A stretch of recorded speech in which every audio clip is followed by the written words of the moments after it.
The craft itself was, I assume it was metal. It was cold to the touch. That's why I say it was metal. But it was a brushed aluminum, actually just an unfinished stainless steel, not shiny finish to it. Had no seams. It was as if it was injection molded from one giant die. I was completely amazed. I can't really reflect on how it made me feel, but that was exciting. When you're on the outside, you know, you pretty much think, you know, how could they keep something like this secret? It's a crime against science, it's a crime against the people and all that, but, you know, your feelings change once you're privy to the information. Once I was inside, I mean, there was kind of a bit of selfishness, you know, it's, well, I know about it now, this is great, you know, we should keep it secret just so we all know about it. And, you know, that really does go through your mind, though after a while it wears off, but, you know, you felt privileged to be privy to the information. How would you define gravity? Could you describe in layman's terms its basic principles for us? Gravity is something difficult to explain because it's something that we essentially don't understand. It's just something that we can observe. Not much is really known about gravity. There are many theories about it, but they are just mainly theories. There's theories of gravitons, which allege that these are these subatomic particles that act like an attractive force like gravity that exchange between two pieces of matter. There's also a theory that gravity is a form of wave, an electromagnetic wave. But basically, gravity is a force. It's the attraction. Well, it's the inherent property of matter to have gravity, a mutual attraction for each other, and it's basically all that we really know. Modern science, current science, right now, identifies one gravity. It's one force in nature. Apparently, through research at S4 or information gained from one of the crafts they were researching there, it appears that there are two different forms of gravity. One form works on an atomic scale, on subatomic particles, holding pieces of matter, holding atoms themselves together. Another works on a larger scale, the scale we're most familiar with, holding planets in orbit, holding ourselves to the ground, things of that sort. Because it produces a gravitational field, I wouldn't say the craft is invisible during the day. However, if you're under the craft, because of the way the gravity is being used, gravity bends time and space, and it bends light. If you are looking underneath the craft or from certain vantage points, you will actually see what's above the craft. It's really a trick of the way light bends under the influence of gravity. For instance, we can see stars that are behind the sun, that are blocked from our view by the sun. The reason we can see them is because the sun is a tremendous gravitational field and it's bending the light around it where we can see the star. Space-time and gravity are all essentially interrelated. They all act on one another. Gravity bends space. Gravity also distorts time. When you vary one, you essentially vary the other two. As an example, if you have a massive body, say a planet or something that's making a lot of gravity, producing a lot of gravitational waves, if you will, it distorts space. It bends space to it. It also slows down time. These things aren't theories. We know them to be true. We cannot artificially create this because we can't create gravity. But this is how they're all interrelated.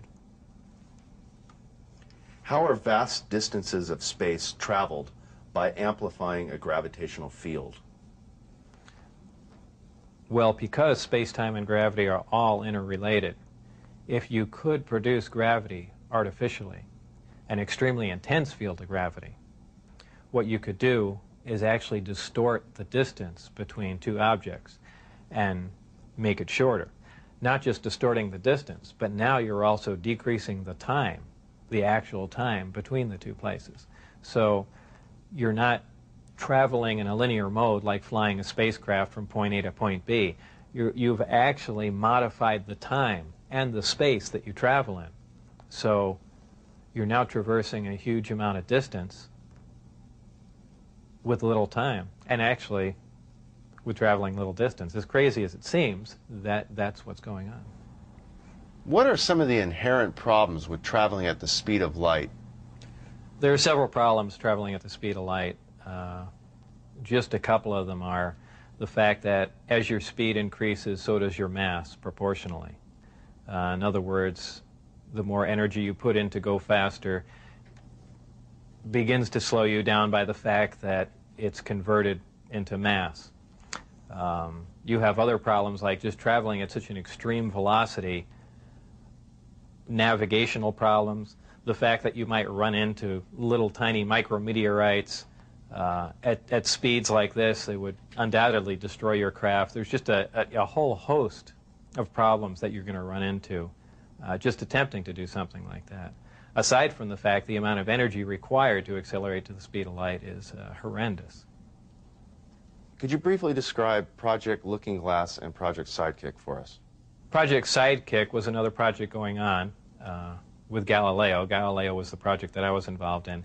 Sidekick dealt with any of the weapon potential of the craft, whether or not the craft had a weapon in it or could it be used as a weapon, but it had something to do with some sort of particle beam configuration where the gravity generator can be used as a lens to focus a weapon of some sort, similar to the SDI device we were working on in the 80s, but with the potential of a focusing device using the gravity generator.